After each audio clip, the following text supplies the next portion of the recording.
Hello guys, welcome to my channel M Y technical classes के YouTube channel पर। जैसा कि आज हम बात करने वाले हैं यूपी पॉलिटेक्निक फर्स्ट सेमेस्टर के स्टूडेंट के लिए जो था मोस्ट इंपॉर्टेंट सब्जेक्ट ये माना जाता है यानी अप्लाइड फिजिक्स फर्स्ट।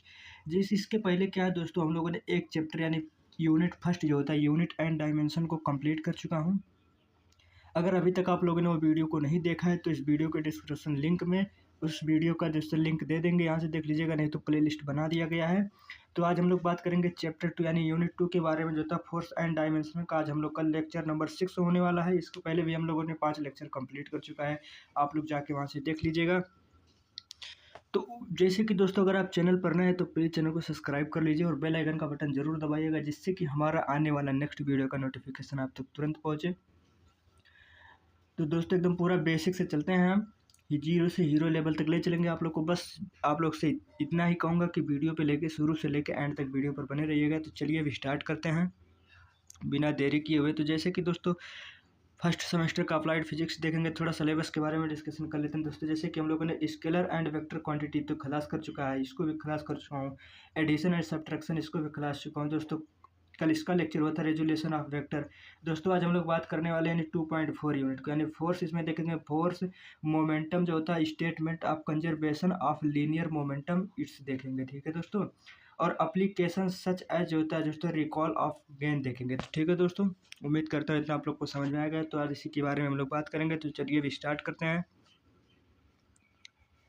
तो जैसा कि आज का हम लोग का जो फर्स्ट लेक्चर जो होता है यानी किसी बल जो होता है, किसी बल के किन्हीं दो दिशाओं में जो होता है विघटित करना देखने, यानी टू रिफ्लेक्स जो होता है of a force into true direction, ठीक है। यानी जो होता है किसी बल को किन्हीं दो दिशाओं में जो होता है विघटित कैसे करते हैं यही देखेंगे, ठीक है। जैसे कि दोस्तों ये बनाया गया है डायग्राम, जैसे कि कोई डायग्राम है, यानी ये ओ पी जो होता है यानी ओ है पॉइंट, जैसे त्रिभुज है, ठीक है।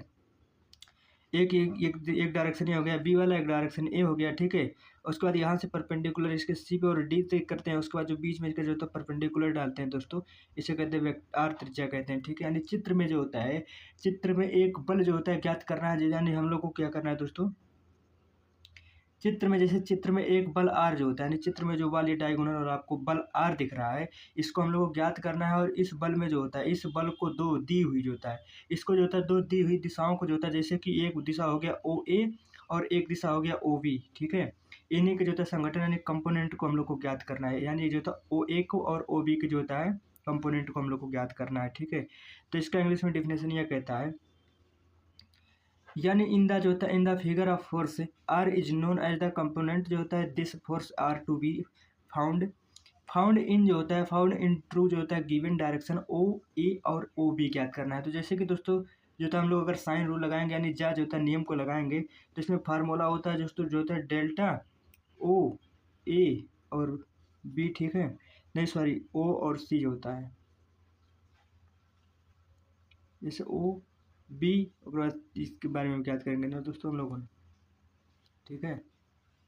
तो जैसे कि देख लीजिए हम लोग जैसे साइन रूल जब हम लोग लगाएंगे तो जैसे ए सी बराबर जो होता है, यानी जो ए सी होता है, यानी ए सी बराबर जो होता है साइन अल्फा हो जाएगा, और ओ ए जो होता है और ए ओ जो होता है इसके बराबर साइन बीटा तो हो जाएगा। तो इसका तो दोस्तों यानी जो होता है ओ सी होता है हम लोग का, यानी ये ओ सी ज्ञात करना है। यानी हम लोग बात करेंगे डेल्टा जो होता है ओ ए और सी के बारे में बात करेंगे, ठीक है दोस्तों।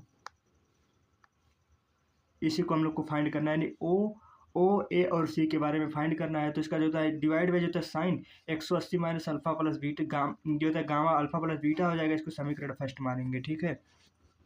उसके बाद दोस्तों आगे बढ़ेंगे, यानी चूंकि का निशान लगाएंगे, उसके बाद ए सी बराबर जो होता है, यानी ए सी बराबर जो होता है ओ बी और जैसे यानी क्यू वेक्टर क्यू हो जाएगा, यानी ओ ए बराबर जो हो जाता है दोस्तों, यानी ओ बराबर जो होता है वेक्टर पी हो जाएगा। उसके बाद ओ सी बराबर जो हो जाता है वेक्टर आर हो जाता है, ठीक है। तो यानी हम लोग क्या करेंगे, पुट इन इक्वेशन फर्स्ट, यानी इक्वेशन फर्स्ट जो हम लोग को वहाँ निकाले हैं, जो ये हम लोग का इक्वेशन फर्स्ट ये जो है इक्वेशन फर्स्ट को जो होता है दोस्तों हम लोग यहाँ इसके बाद इसमें पुट करेंगे, ठीक है। तो यानी जो हो जाएगा यानी क्यू वेक्टर क्यू बराबर जो होता है वेक्टर क्यू बराबर साइन अल्फा हो जाएगा, और वेक्टर पी बराबर जो होता है साइन बीटा हो जाएगा, और वेक्टर आर जो होता है यानी वेक्टर आर बराबर हो जाएगा दोस्तों साइन हो जाएगा और अल्फा प्लस बीटा हो जाएगा, ठीक है। यानी अल्फा प्लस बीटा हो जाएगा। उसके बाद दोस्तों फिर जो हम लोग को जो फार्मूला निकल के आएगा यानी क्यू बराबर जो होता है, यानी ये जो होता है वेक्टर क्यू, यानी वेक्टर क्यू बराबर जो होता है ये आ जाएगा R vector R sine alpha divide by sine alpha plus beta आ जाएगा। ठीक है, तो यानी ये जो हम लोग का फार्मूला आ जाएगा दोस्तों, इसको इसको याद कर लेना है। ठीक है दोस्तों, आप लोग इसको कापी में नोट कर लीजिएगा। और इसका एक जो था दूसरा एक दूसरा फार्मूला अगर जो था हम लोग को अगर पी वाले यानी पी को निकालेंगे तो ये जो आ जाएगा दोस्तों वेक्टर पी बराबर जो आ जाएगा हम लोग को यानी आर वेक्टर आर जो होता है साइन बीटा हो जाएगा डिवाइड बाई साइन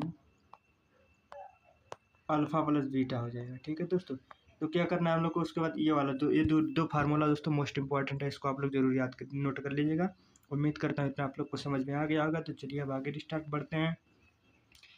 तो जैसे कि दोस्तों एक क्वेश्चन दिया गया है उसी बेस पे। ठीक है, एक क्वेश्चन जो दिया गया है, ये क्वेश्चन में लिखा गया है ये कि 10 न्यूटन जो होता है 10 न्यूटन का जो होता है एक बल के 30 डिग्री कोण तथा 60 डिग्री कोण पर जो होता है दो दिशाएं हैं।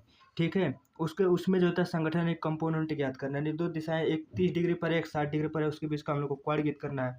तो जैसे कि ये जो होता है ये हम लोग बना लिए हैं कोण। ठीक है, यानी जो होता है ये हो गया वेक्टर पी और ये हो जाएगा हम लोग को वेक्टर की। तो इस एक जो होता है 30 डिग्री के कोण पे है। ठीक है दोस्तों, ये थोड़ा बड़ा बनाते हैं।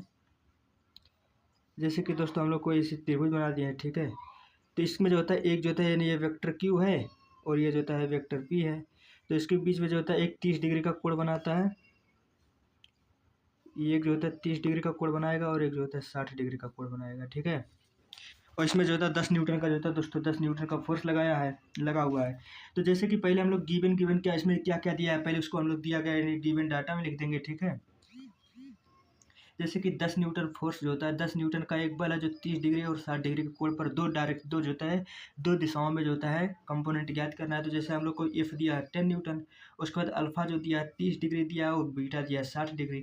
तो कंपोनेंट का जो हम लोग पीछे फार्मूला निकाले थे वेक्टर पी बराबर जो होता है vector F sine beta divide by जो होता है साइन अपन अल्फा प्लस बीटा हो जाता है। तो इसी में हम लोग इसको रखेंगे। तो यानी वेक्टर पी बराबर होता है यानी एफ का मान जो होता है 10 दिया है तो यानी जो होता है 10 साइन 16 हो जाएगा डिवाइड बाई साइन अल्फा का मान जो होता है 30 है और बीटा का मान 60 है। तो इसको रख देंगे।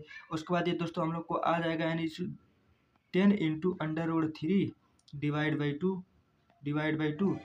ठीक है, उसके बाद जो होता है इसको हम लोग का जो फाइनल रिजल्ट आ जाएगा यानी ये 2 से और ये 10 कट जाएगा तो ये बचेगा 5 अंडर रूट 3। ठीक है, तो इसका आंसर जो आ जाएगा हम लोग का राइट आंसर यानी 5 अंडर रूट 3 आ जाएगा न्यूटन। यानी दोस्तों उम्मीद करता हूँ इतना आप लोग को समझ में आ गया होगा। चलिए आगे बढ़ते हैं।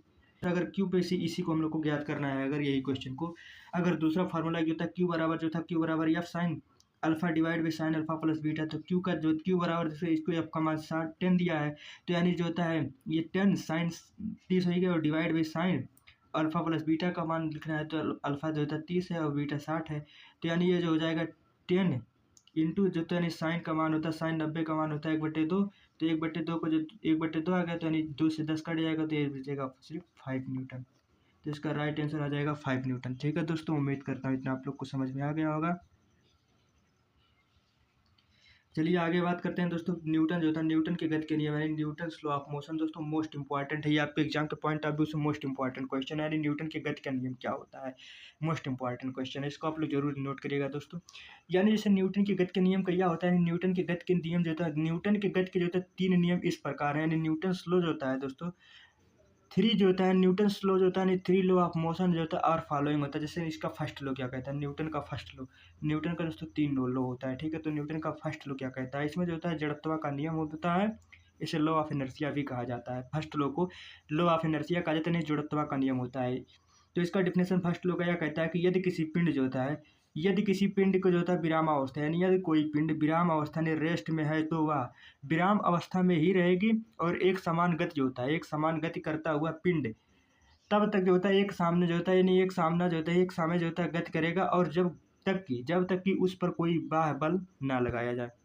न्यूटन का फर्स्ट लॉ ये कहता है कि यदि कोई पिंड विराम अवस्था में जो होता है जैसे कि ये कोई एक पिंड है अगर ये विराम अवस्था में है तो दोस्तों यानी विराम अवस्था में रहेगा एक समय जो होता है एक समान गति हुआ कि पिंड जो होता है तब तक एक समान गति करेगा जब तक कि उस पर जो होता है जैसे कि अगर इस पर हम लोग किसी तरह से बाहरी फोर्स लगा देंगे तो दोस्तों ये बाहरी फोर्स लगाया जाता है। ठीक है, यानी ये कहता है कि विराम अवस्था है तो विराम अवस्था में ही रहेगा, ठीक है। अगर कोई पिंड अगर रुकी अवस्था में है तो रुकी ही अवस्था में रहेगी। अगर एक समान गति करता हुआ पिंड तब तक एक समान गति करेगा जब तक कि उसमें जो होता है कोई बाहरी फोर्स ना लगाया जाए, ठीक है।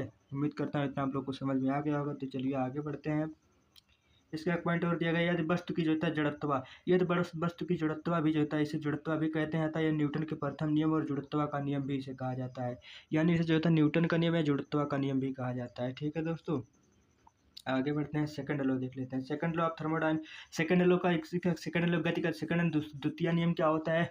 तो गति का दूसरा नियम जो होता है, यदि किसी रेखा जो होता है, किसी पिंड जो होता है, किसी पिंड में जो होता है रेखीय संवेग परिवर्तन, यानी किसी पिंड में जो होता है दोस्तों रेखीय जो होता है, रेखीय संवेग परिवर्तन की दर को ही जो होता है पिंड पर लगे बाहरी जो होता है बल जो होता है के समानुपाती होता है, बाहरी बल के समानुपाती होता है। जैसे कि दोस्तों डेल्टा पी बराबर जो होता है डेल्टा टी अपान जो होता है प्रोपोर्शनल टू जो होता है एफ होता है, ठीक है। इसका जो फार्मूला है यानी डेल्टा जो होता है ये जो होता है डेल्टा पी बराबर delta T proportional to F होता है, ठीक है। यानी सेकंड लॉ में ये कहता है कि किसी पिंड के जो होता है रेखीय परिवर्तन, रेखीय संवेग की परिवर्तन की दर पर जो होता है लगा बाह्य बल ही के समानुपाती होता है। यदि पिंड का द्रव्यमान यम है तो आरंभिक वेग यू है, तो उसे डेल्टा टी जो होता है समय अंतराल बंद में जो होता है अंतिम वेग यानी वी होता है। तो यानी संवेग में परिवर्तन की दर जो होता है चेंज ऑफ जो होता है चेंज इन लीनियर मोमेंटम क्या होता है? तो डेल्टा पी जो होता है ये अंतिम संवेग होता है, प्रारंभिक वेग यू होता है। तो डेल्टा पी बराबर दोस्तों एम बी और एम यू समीकरण फर्स्ट हो गया, ठीक है। प्रोपोर्शनल जो होता है delta P upon delta T होता है, तो यह बराबर जो होता है ये के कांस्टेंट आ जाएगा, तो delta P upon delta T हो जाएगा ये। उसके बाद दोस्तों कांस्ट इसको जो होता है के को कांस्टेंट मान लेते हैं, तो के का जो होता है मान 1 रखने पर जो होता है यह बराबर जो होता है delta P upon delta T आ जाएगा। तो एफ का जो फार्मूला निकलता है एफ जो होता है फाइनल तो M B minus M U divide by delta T, यानी प्रारंभिक लंबाई और प्रारंभिक और जो होता है अंतिम वेग, प्रारंभिक वेग और अंतिम वेग डिवाइड बाई समय अंतराल यानी टाइम में जो चेंज होता है ये हो जाएगा। तो यानी एफ बराबर एम, यानी इसको जो होता है मास को हम लोग कॉमन कर लेंगे, तो यानी जो होता है ये V minus U divide by delta T आ जाएगा, ठीक है। तो इसका जो होता है एफ बराबर एम में और delta V by delta T आ जाएगा। तो इसका जो लास्ट फार्मूला रियल आता है तो यह फोर्स बराबर जो होता है यानी यह बराबर जो होता है एम में आता है, ठीक है दोस्तों। यानी जो होता है इसमें क्या कहते हैं वेग की जो परिवर्तन की दर यानी जो होता है rate of change of velocity, यानी वेलोसिटी क्या होता है rate of change of velocity, यानी delta V upon delta T को जब लोग हम लोग त्वरण मान लेते हैं एक्सेलरेशन मान लेते हैं, तो यानी तभी ये फार्मूला जो होता है यह बराबर एम में आता है, ठीक है। यानी जो होता है delta V by delta T है इसको दोस्तों हम लोग त्वरण मान लेते हैं, ये मान लेते हैं, ठीक है। उम्मीद करता हूँ इतना भी आप लोग को समझ में आ गया होगा। तो चलिए अब आगे बढ़ते हैं।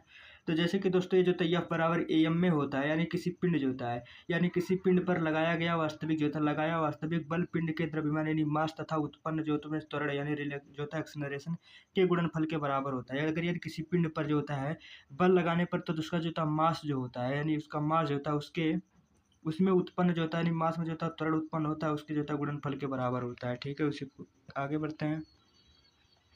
थर्ड लॉ जो होता है थर्ड लॉ देखते हैं। थर्ड लॉ क्या दोस्तों यानी ये जो होता है क्रिया प्रतिक्रिया का नियम होता है, यानी लॉ ऑफ जो होता है law of action and reaction होता है, ठीक है। यानी थर्ड लॉ होता है क्रिया या प्रतिक्रिया का नियम होता है, यानी law of action and reaction होता है। यानी प्रत्येक जो होता है यानी प्रत्येक क्रिया बल जो होता है प्रत्येक क्रिया बल के लिए एक प्रक्रिया बल जो होता है आवश्यक होता है। जैसे परमाणु जो होता है परमाणु क्रिया बल के समान जो होता है लेकिन दिशा विपरीत होती है, ठीक है इसमें। और जो होता है दोस्तों हम जो होता है क्रिया प्रतिक्रिया के नियम को कैसे कहते हैं, इसे जो होता है हम क्रिया प्रतिक्रिया का नियम कहते हैं, जैसे लॉ ऑफ एक्शन एंड जो होता है रिएक्शन भी इसे कहा जाता है थर्ड लॉ को। उम्मीद करता हूँ इतना आप लोग को समझ में आ गया होगा। यानी जैसे द्रव्यमान, तो द्रव्यमान जो होता है जैसे यम, द्रव्यमान का जो होता है पिंड किसी सतह पर जो होता है रखा हुआ है तो पिंड का भार यम जी होता है। अगर कोई द्रव्यमान सतह जो होता है किसी पिंड पर रखा हुआ है तो द्रव्यमान का जो भार होता है वो यम जी होता है, ठीक है। और सतह के लंबवत ऊर्ध्वाधर यानी वर्टिकल जो होता है नीचे की ओर जो होता है, जैसे कोई जो होता है ये सरफेस है, ठीक है दोस्त, ये जैसे कोई सतह है नीचे से फिक्स है ये, ठीक है। तो अगर इस पर हम लोग जैसे कोई फोर्स लगा रहे हैं, एक मिनट, जैसे कोई फोर्स लगा रहे हैं इस पर, ठीक है। तो ये जो तक ये जो होते हैं ये कोई बॉडी है, तो इसमें जो होता है ये जो होता है इसके सेंटर होता है, इसके जो होता है क्या कहता है यानी द्रव्यमान जो होता है उसके जो होता है इसके नीचे की तरफ फोर्स लगाए, जो ऊपर की तरफ फोर्स लगाएंगे तो उसके जो होता है इनर्शिया यानी mg जो होता है लंबवत ऊर्ध्वाधर वर्टिकल नीचे लगा होता है। और यह जो होता है क्रिया बल जो होता है द्रव्यमान जो होता है सतह द्वारा पिंड जो होता है ये सतह द्वारा पिंड की जो होता है प्रक्रिया यानी आर जो होता है यानी जो ये आर होता है आर लगाया रहा है तो आर जो होता है आर लगा है, जिससे कि जो होता है दिशा ऊर्ध्वाधर के ऊपर की ओर जो होता है चूंकि पिंड के जो होता है संतुलन में होती है, ठीक है। तो इसका जो होता है यानी जैसे कि द्रव्यमान जो होता है, द्रव्यमान के पिंड किसी सतह पर रखा हुआ, पिंड के बाहर mg सतह लंबवत ऊर्ध्वाधर नीचे की ओर लगा है, और क्रिया बल जो होता है कहता है सतह द्वारा पिंड पर प्रतिक्रिया जो होता है बल r लग रहा है, तो जिसकी दिशा जो होता है ऊर्ध्वाधर ऊपर की ओर जो होता है, चूंकि पिंड के नीचे होती है तो r बराबर जो होता है दोस्तों ये होता है mg होता है। ठीक है, ये फार्मूला आप लोग जरूर नोट कर लीजिएगा। इतना उम्मीद करता हूँ आप लोग को समझ में आ गया। आगे बात करते हैं दोस्तों, यानी मोमेंटम क्या होता है, संवेग क्या होता है। ये भी मोस्ट इंपॉर्टेंट है आपके एग्जाम के पॉइंट ऑफ व्यू से दोस्तों। क्या यानी संवेग यानी मोमेंटम क्या होता है, तो मोमेंटम जो होता है यानी किसी पिंड के द्रव्यमान तथा रेखीय वेग के जो होता है गुणनफल के जो होता है ये रेखीय संवेग कहते हैं, यानी गुणनफल को ही जो होता है रेखीय संवेग कहते हैं। यानी रेखीय संवेग क्या होता है, यानी किसी पिंड के द्रव्यमान जो होता है, किसी पिंड के द्रव्यमान तथा रेखीय वेग के जो होता है गुणनफल के जो होता है गुणनफल को ही रेखीय संवेग कहते हैं। यानी the product of mass and जो होता है linear velocity of body called is linear momentum होता है। जैसे संवेग जो होता है एक सदिश राशि होता है, और संवेग एक सदिश राशि होता है जिसकी जो होता है वेग, जिसकी दिशा जो होता है, जिसकी दिशा वेग की दिशा होती है, और इसे जो होता है स्मॉल पी से प्रदर्शित करते हैं। तो संवेग बराबर जो होता है लीनियर मोमेंटम, यानी द्रव्यमान इंटू रेखीय जो होता है वेग होता है, तो यानी जो होता है वेक्टर पी बराबर जो होता है mv होता है। इसका ये फार्मूला आप लोग जरूर नोट कर लीजिएगा दोस्तों, मोस्ट इंपॉर्टेंट है। चलिए आगे बढ़ते हैं। डेल्टा पी बराबर जो होता है delta T proportional to F होता है। तो यानी जो होता है delta P upon delta T equal to F जो होता है, तो इसमें कांस्टेंट के रखेंगे, तो यानी यदि कोई बाहरी बल जो होता है इसमें कार्य नहीं कर रहा है तो एफ का मान 0 हो जाएगा। तो डेल्टा पी बराबर जो हो जाता है दोस्तों डेल्टा टी इक्वल टू 0 हो जाएगा। तो यानी इसका जो फार्मूला आ जाएगा यानी डेल्टा पी बराबर जो होता है यानी फोर्स इसका 0 हो जाएगा। तो यानी रेखीय संवेग जो होता है नियत यानी जो होता है लीनियर मोमेंटम कांस्टेंट होता है। ठीक है, उम्मीद करता हूँ इतना आप लोग को समझ में आ गया होगा दोस्तों। अगर वीडियो समझ में आया तो प्लीज़ चैनल को सब्सक्राइब करिएगा और बेल आइकन का बटन जरूर दबाइएगा, जिससे कि हमारा आने वाला नेक्स्ट वीडियो का नोटिफिकेशन आप तक तुरंत पहुँचे। फिर मिलते हैं एक और नए वीडियो के साथ, तब तक के लिए जय हिंद जय भारत।